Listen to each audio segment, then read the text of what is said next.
Their spiritual leader is under fire. So what kind of toll is the bishop scandal taking on the members of his church, and do they continue to stand behind Bishop Eddie Long? Joining me right here in Atlanta now is John Campbell III, Gary Foster, and Gabrielle Richards. Thanks to all of you for joining us. They all attend New Birth Missionary Baptist Church. And via Skype from London, we have Kevin Bond. He is a Grammy Award-winning producer and former employee of New Birth.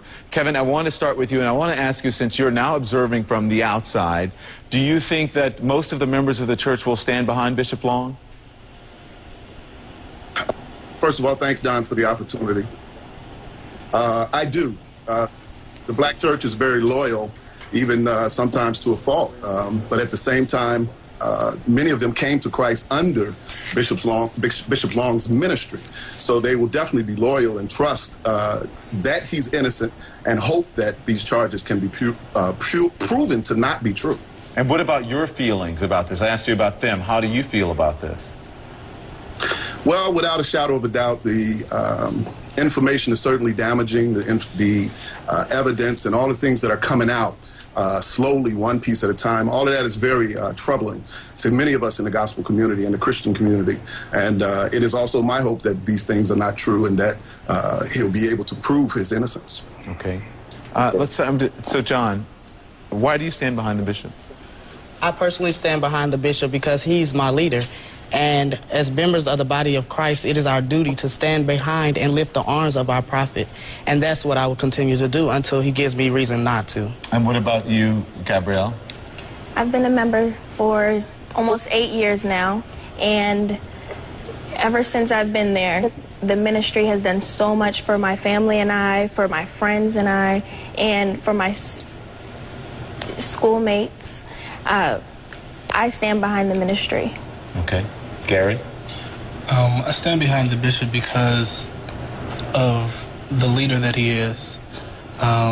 He is a true leader. The word that he gives is so rich and it's so life-changing. There is something about Bishop that you just respect. And I support the ministry because the ministry has supported me. When he was supposed to speak out on the radio show and then speak out at other times, and he didn't, did that concern you at all, Gabrielle? When you said, are you at all asking yourself, any of you, why isn't he talking about this? Well, I feel as though he's following his spirit because it may not be the appointed time for him to step out yet. He wants to address his congregation on Sunday, and that's what he wants to do. Yeah. I agree with that. Don, go ahead. Don, I think that's the hang on 1 second. I want to hear this young man, and then we'll get to Kevin. I feel that this is very typical of Bishop. Bishop is a family-oriented man, and he would view New Birth as his family. So I do see why he would delay speaking to the radio before speaking to his congregation. Kevin, go ahead. Well, we understand the delay, but even those of us in Christendom that are not members of New Birth, we also want to hear from Bishop Long. And there are those that have supported his ministry, bought the books, bought the videos and tapes and the CDs as well. And we do want him to speak out so that whatever this cloud of suspicion is over him, can be dispersed. Yeah. So listen, I know it's very tough to listen to this, but I want you to listen to what the lawyer of the accused had to say about one of the young men that is accused, the bishop, and their relationship and what happened. Let's play that, and then we'll talk about it. Anthony was moved in and lived in that house for approximately at the end of 11th grade when he was 17 years old. And there the pastor started to do what adult pedophiles do with younger people, which is starting to spend time with them, casually watch TV with him and lay his legs on him, and then ask him to massage him, and then start explaining to him how special he was to him, and it was special for the bishop to be able to spend time with them. They did devotional readings together. He was over there on a regular basis at this house. What do you think when you hear that? What do you think when you hear that, John? I still have a feeling that those are not the intentions of Bishop. Bishop is known to be a mentor to young men, and I feel that him have an interaction with this young man or watching TV with him, it's nothing. I don't feel that it was anything with a negative intention behind that. Let me tell you what got my attention about this, and I've never admitted this on television. Okay. I am a victim of a pedophile when I was a kid, someone who was much older than me. And those are the things that they do. The language, this doesn't make you gay if you do this. So when someone starts to say that, you start to perk up and go, oh, 4 people have said the same exact story and using the same buzzwords.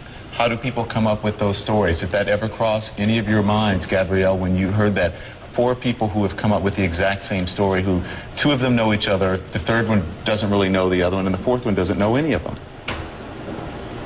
When I look at different pedophiles, as he said, I don't see Bishop as one.